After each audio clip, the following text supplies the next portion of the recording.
Hey YouTube, Advent Rooster here. Haven't made a video in quite some time. Been having some mic issues and also some moving issues as well. But let's get to the point here. Today I'm going to go over the pros and cons of Call of Duty Modern Warfare 3 versus the pros and cons of Battlefield 3. Now first and foremost, I don't like to compare these two games, and I'll get to that in a little bit. So even though the title is Versus, you'll see why I don't like to compare the two games. In my opinion, even though they're the first-person genre, they're two very different games and two very different experiences. So let's start with Modern Warfare 3 first, since I have that paper pulled up. So Modern Warfare 3 delivers an overall fast pace, and today I'm just going to go over the multiplayer of these two games because I really don't play the campaign of them. So maybe we'll get to that at another time. So the overall fast pace of Modern Warfare 3 just really can't be beaten. Modern Warfare 2 was the first game I really played online on console. I picked it up on PS3 the launch day, and I've been having a lot of fun with it. The hit detection on Modern Warfare 3 has always been one of my favorite things. And I'm talking about when you shoot somebody and you see the X's, the satisfaction is awesome. And especially if you're doing free-for-all or team deathmatch and you see the plus 50 and the plus hundreds and you just know you're creaming the opponents. Also, just that the physical bullets and the way that it feels, it's kind of hard to, one of those gaming things, it's really hard to explain, but when your bullets hit the opponent, you can almost feel the impact, and that's something that Call of Duty's always carried over any other franchise, in my personal opinion. Now, Modern Warfare 3 is almost identical to Modern Warfare 2 gameplay-wise. Actually, it is identical on multiplayer. The only other difference is they've changed the kill streaks, the perks, and now there's a weapon relationship. Your weapons actually level up with you, which is really neat. So, for example, right now I'm using this SCAR. I've just started, so it's about level 6. And, instead of having a perk that lessens your recoil, now it's a perk for your actual weapon. So my SCAR has the kick perk, and that lessens the recoil. There's also different kinds of perks, like you can, I forget what it's called exactly, but when you're pulling up your targets, you can move a little bit faster. So things like that. They've really improved it, and it's overall the best Modern Warfare experience that I've played so far. The kill streaks are there. They're awesome. They feel a little bit more balanced than they have. And the overall, just like I said, instant gratification, picking up the controller, going into a free-for-all or team deathmatch, and just playing for 5-10 minutes, and then you can put the controller down. That's the kind of gamer that I've always been. It's few and far between that I have the sessions that I can go in for 3 or 4 hours at a time because I stay so busy. So this game is perfect for a gamer like me, and I can see why it's an award-winning franchise and one of the best-selling games of all time. So let's go on to the cons of the game. Modern Warfare, while a solid online game and has really awesome servers, has terrible lag switch problems. If you aren't familiar with the lag switch, you probably should be. If you've ever seen yourself on a kill cam and you're clearly, you were shooting the guy or moving, but when it shows his kill cam, you're not moving at all and you're just getting shot, that's because you're being lag switched. Or if people are jumping around all jittery like, and it's just really bad connection, people have built these lag switches, and it seems to be a problem more prominent in the Call of Duty franchise than any other franchise that I've played. Another con of the game is that it's running off a 5-year-old engine. Infinity Ward has this spectacle that if it's not broke, don't fix it. Well, I'm not big on graphics, but I am big on physics and dynamics. And when you are running a game that runs off Modern Warfare 1 engine, 5 years later, it is noticeable. It's a great looking game and it runs at 60 frames per second, but it's also a very old looking game and washed out, and it wouldn't have hurt them to build a new engine from ground up. So next year, which I'm sure there will be another Call of Duty game next year, I won't be buying it unless they improve the graphics engine, because this is it's riding a fine line of, can we get away with pushing out something that looks identical 5 other times? So there was that, and that's kind of a big deal with me, and I'll get to another part of that in a little bit. Another thing I've been noticing online, and it does differ between Xbox and PSN, is the demographic. And let me explain myself on this. Modern Warfare has the most trash talking I've ever witnessed. I don't have a problem with trash talking, but it does get annoying after some bit of you jumping on a server and a guy, what's up bitch, even though he's getting his ass kicked by you. I'm sure you've all experienced that. It just gets a little old. So I think in the Modern Warfare series and the Call of Duty series, it's attracted such an immature demographic that it's quite frustrating. And let's not forget that, it really doesn't matter if you have a crappy team. You can kind of go out and pull the team out of the hole on its own, which is kind of tied into the overall fast pace of Call of Duty and what I enjoy about it. And also the physics can be wonky. While the hit detection just feels really good, sometimes we've all seen it where you turn a corner, you're clearly shooting a guy in the face 6 or 7 times with your assault rifle, and somebody just unloads 1 or 2 bullets on you and you die. Quite frustrating. So, and I really won't get to spawn points because spawn points, they irritate me, but I think every multiplayer game could have better spawn points, so we'll go off on that. Alright, let's move on to Battlefield 3. I didn't want to take a lot of time with these two games because Battlefield's only been out for a couple of weeks, and Modern Warfare has only been out for, well, a couple of days. So, let's move right on here. On Battlefield 3, the main difference would be teamwork. Call of Duty, yes, it does have Team Deathmatch, and Battlefield does as well. But Battlefield 3, the true meat of the game in multiplayer is just the teamwork and all. Rush, conquest, whether it's taking down 2 objectives or defending those 2 objectives, or taking over a certain area of terrain and capturing the flag. It's very just fixated on the whole team experience. For example, let's say that there's some enemies taking over point C. We need to get that flag. So I turn into a recon class and pull up my sniper rifle and mark an opponent out of the group of enemies around the flag. My friend is a support class, so he uses his mortar that he's unlocked and looks for that point that I've marked on my map.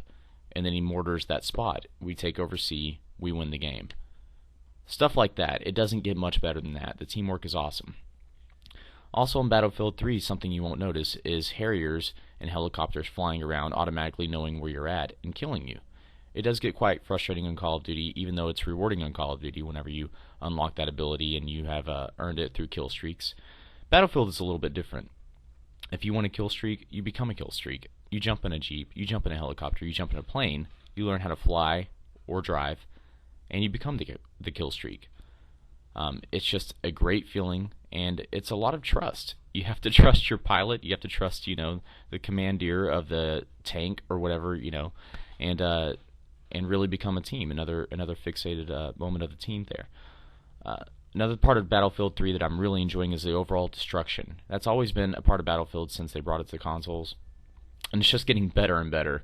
The first time I played Battlefield, there was a moment where I chased 2 guys that I was inside of a tank. I chased them in this building, and I just thought I would give some support fire and scare them out of the building. Well, little did I know the building, collapsed on and killed both of them.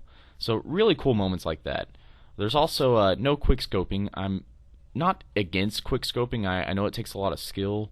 It's hard to master, and it's fun to do if you can do it right. But it's annoying when you get a team that's just full of 5 quick scopers and that's all they want to do, and they're sniping and camping across the map and on Call of Duty, and it gets quite frustrating. On Battlefield 3, you have to put up with bullet drop, so you actually have to compensate for the distance between you and your opponent, and anticipate the bullet drop. And it's quite satisfying when you do hit them. It's just a really gorgeous game as well. It's running off the Frostbite 2 engine, and that is the main difference here. I'm usually not all about graphics, but this game is gorgeous, and I just can't put that past. I mean, it's got a great draw distance. The maps are humongous, and depending on what game mode you play, the map can just seemingly go on forever. So those are pretty much the pros of Battlefield 3 that I'd like to point out right now. It does have leveling up system. It does have scopes and red dot sights you can unlock. But that's also kind of one of my cons. It doesn't seem to build that soldier and player bond like Call of Duty does. It doesn't focus on that, and I completely understand that it's a team-based environment, and it's trying to focus on maybe squads more than the actual player, every man for himself kind of thing. But Call of Duty does seem to by the end, if you've prestige 10 times or whatever it is now, you seem more attached to your soldier, to your weapons, and Battlefield 3, I don't get that same sensation. It's, again, one of those gaming things that can't quite maybe be explained or put into words correctly. If you guys know what I'm talking about, just leave a comment down below. Also, the hit detection on Battlefield 3. It works when you shoot somebody, there's an X over them, and, they're dead, that's cool.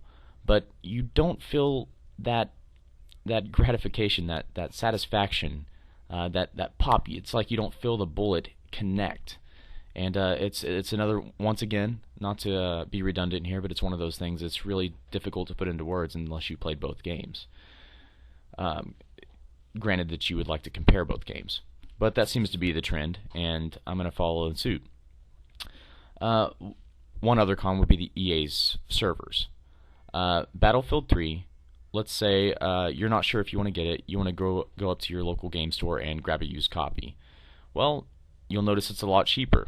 The reason being is because there's a one-time online VIP access code that EA has made infamous in all of their recent games. I think since Madden 11 they started doing this. So you buy the used game, you take it home, you try to use the code, but you realize that someone already did. Well, you have to buy the online access code for $9.99 on the EA stores, and it's a pain in the ass. Nobody likes to do that, and I think it's stupid. I think it's a way to milk money, but then there's the whole Elite service, and I won't really get into that because I haven't tried the Elite service. I don't know if I like it. I don't know if I'll get it. We'll move on to that another time. On top of that, just EA servers they've always been just a little wonky. It seems like anybody with a strict or moderate NAT type is going to have a really difficult time joining squads with their best friends. Battlefield 3 actually surprised me. It wasn't as bad as Bad Company 2. Bad Company 2 I spent a small fortune on, maybe around $60 to $80 with Vietnam maps and stuff like that, and just had the worst time trying to connect to a game. Battlefield 3 I've had maybe 3 instances out of the several times that I picked it up where I couldn't connect to a game, and it wasn't a big deal. It took about 3 minutes maybe of retrying, and I was finally able to connect to a game. I know there isn't that, there's not a problem trying to find a game. I know there's enough people in the world playing Battlefield 3. It's just EA can't get their crap together and make a good server. But Battlefield 3 is a gigantic improvement over their old servers. I'm at least able to play the game, and on top of that, I can play the game with the friends that I like. There is also a problem in Battlefield 3 with the teamwork. It does boil down to this: if you get a bad team, that's it. You'll lose the game. It won't be any of this Call of Duty stuff where if you have 3 or 4 people on your team that suck, you can pull them out of the hole. That's not the case in Battlefield 3. You will lose the entire war. Game over. Jump out of the match and try to find a better team. So you better have a couple of good friends on Battlefield 3. At least make up one good squad. That way you can have some strategy, because there's a lot of things going on. People just looking at the ground on Rush and Conquest, the objectives. People just think they should kill the other player. And vehicle camp, they'll wait for the jets to respawn or the helicopters to respawn, and then in Rush, for example, if you're attacking 2 objectives, you really shouldn't be up in the air. You should be on the ground setting the bombs on the objectives, not camping and waiting for a Harrier or whatever. I don't think there's Harriers in the game, but you get what I mean. So these are some issues in Battlefield 3 that I wish to be resolved, such as noobs. But that's going to be in every game, and I think that this is a fair comparison. Oh yeah, you can see my Battlefield 3 wallpaper. Arrow down there. I think it's been a fair comparison of the game. I love both games. I really don't want to rate games from 1 to 10. I don't believe in giving a game a perfect 10 because that would ensue that a game is perfect, and I don't think any game is perfect. I would actually score both of them around the same. I'd give both of them probably 8.5s if I could, because there's definitely room for improvement in both of them. These shooters are awesome. If I had to pick one, I would probably pick Battlefield 3 just because I like the team bond and just the epic moments of crumbling down buildings and stuff like that. I'm excited for the next Call of Duty. I'll have a lot of fun with Modern Warfare 3, but I hope the next one will take a gigantic leap towards the next generation of consoles, or this generation, and totally utilize the engines that they're capable of. So, guys, take the time to subscribe. I appreciate you listening. Thanks for staring at 2 wallpapers for the entire time, and we will see you soon.